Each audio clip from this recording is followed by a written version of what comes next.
ಇವತ್ತು ಮನೆಯಲ್ಲೇ ತುಂಬ ಸುಲಭವಾಗಿ ಶೇಂಗಾ ಹೋಳಿಗೆ ಯಾವ ರೀತಿ ಮಾಡೋದಂತ ತೋರಿಸ್ತೀನಿ ಬನ್ನಿ. ಅದಕ್ಕಾಗಿ ಮೊದಲಿಗೆ 2 ಕಪ್ ಆಗುವಷ್ಟು ಗೋಧಿ ಹಿಟ್ಟು ತೊಗೊಂಡಿದ್ದೀನಿ. ಇದಕ್ಕೆ ರುಚಿಗೆ ಬೇಕಾದಷ್ಟು ಉಪ್ಪು ಹಾಗೆ 1 ಚಮಚ ತುಪ್ಪನ ಹಾಕ್ಕೊಂಡಿನಿ. ಇವಾಗ ಸ್ವಲ್ಪನೇ ನೀರು ಹಾಕ್ಕೊತ ಹಿಟ್ಟನ್ನ ನಾದ್ಕೋಬೇಕು.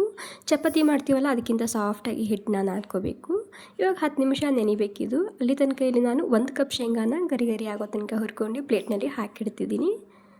ಅರ್ಧ ಕಪ್ ಆಗುವಷ್ಟು ಬಿಳಿ ಎಳ್ಳು ಕೂಡ ತೊಗೊಂಡಿನಿ. 1 ಕಪ್ ಶೇಂಗಾ, ಅರ್ಧ ಕಪ್ ಬಿಳಿ ಎಳ್ಳು ತೊಗೊಂಡಿದ್ದೀನಿ. ಇವಾಗ ಏನಿಲ್ಲ 2 ಸೇರಿಸಿ ಮಿಕ್ಸಿ ಜಾರಿಗೆ ಪುಡಿ ಮಾಡ್ಕೊತಿದ್ದೀನಿ. ನೋಡಿ 2 ಸೇರಿಸಿ ಈ ರೀತಿ ಪುಡಿ ಮಾಡ್ಕೊಂಡಿನಿ. ನಂತರ ಇಲ್ಲಿ 1 ಕಪ್ ಆಗುವಷ್ಟು ಬೆಲ್ಲ ಕೂಡ ತೊಗೊಂಡಿದ್ದೀನಿ. ಜಾಸ್ತಿ ಇದೆಯಲ್ವ, ಹೀಗಾಗಿ 2 ಭಾಗ ಮಾಡಿ ಮಿಕ್ಸಿ ಜಾರಿಗೆ ಸೇರಿಸ್ತಿದ್ದೀನಿ. ಬೆಲ್ಲ ಹಾಕಿ ಮತ್ತೆ ಇದನ್ನು ಮಿಕ್ಸಿ ಜಾರಿಗೆ ತಿರುಗಿಸ್ಕೊಂಡು ತೊಗೊಂಡಿನಿ. ಇವಾಗ ನೋಡಿ ಸ್ಟಫಿಂಗ್ ರೆಡಿಯಾಗಿದೆ. ಇವಾಗ ಇದಕ್ಕೆ ಒಂದು 3-4 ಚಮಚ ನೀರನ್ನ ಹಾಕ್ಕೊಂಡು ಸ್ಟಫಿಂಗ್ನ ರೆಡಿ ಮಾಡ್ಕೋಬೇಕು. ಇಲ್ಲಿ ಹಿಟ್ಟು ಯಾವ ರೀತಿ ಇರುತ್ತೆ ನೋಡಿ ಆ ರೀತಿಯಲ್ಲಿ ಸ್ಟಫಿಂಗ್ನ ರೆಡಿ ಮಾಡ್ಕೋಬೇಕು. ಇಲ್ಲಿ ಜಾಸ್ತಿ ನೀರು ಬೇಕಾಗಲ್ಲ, ನೋಡ್ಕೊತ ನೀರನ್ನ ಹಾಕ್ಕೊಳ್ಳಿ. ಒಂದು 4 ಚಮಚ ಮಾತ್ರ ನಾನಿಲ್ಲಿ ನೀರನ್ನ ಹಾಕ್ಕೊಂಡಿದ್ದೆ ಇದಕ್ಕೆ. ಇವಾಗ ಏನಿಲ್ಲ ಈ ರೀತಿ ತುಂಬಿ ಹೋಳಿಗೆನ ಮಾಡ್ಕೋಬೋದು. ಈ ರೀತಿ ಮಾಡಿದರೆ ಆಲ್ಮೋಸ್ಟ್ ಬಿಗಿನರ್ಸ್ ಕೂಡ ಪರ್ಫೆಕ್ಟಾಗಿ ಮಾಡ್ಕೋಬೋದು, ಅಂದರೆ ತುಂಬ ಸುಲಭವಾಗಿ ಮಾಡ್ಕೋಬೋದು.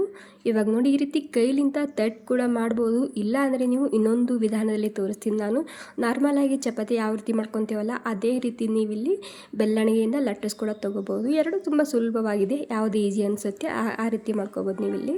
ಇವಾಗ ತುಪ್ಪ ಅಥವಾ ಎಣ್ಣೆನ ಹಚ್ಚಿ 2 ಕಡೆಗೆ ಕ್ರಿಸ್ಪಿ ಆಗೋ ತನಕ ಬೇಯಿಸ್ಕೊಂಡು ತೊಗೊಂಡ್ರೆ ಸೂಪರ್ ಆಗಿರುವಂತಹ ಶೇಂಗಾ ಹೋಳಿಗೆ ರೆಡಿ ಆಗುತ್ತೆ. ಇಷ್ಟ ಆಗಿದ್ರೆ ಒಂದು ಲೈಕ್ ಮಾಡಿ. ಥ್ಯಾಂಕ್ ಯು ಸೊ ಮಚ್ ಎಲ್ರಿಗೂ.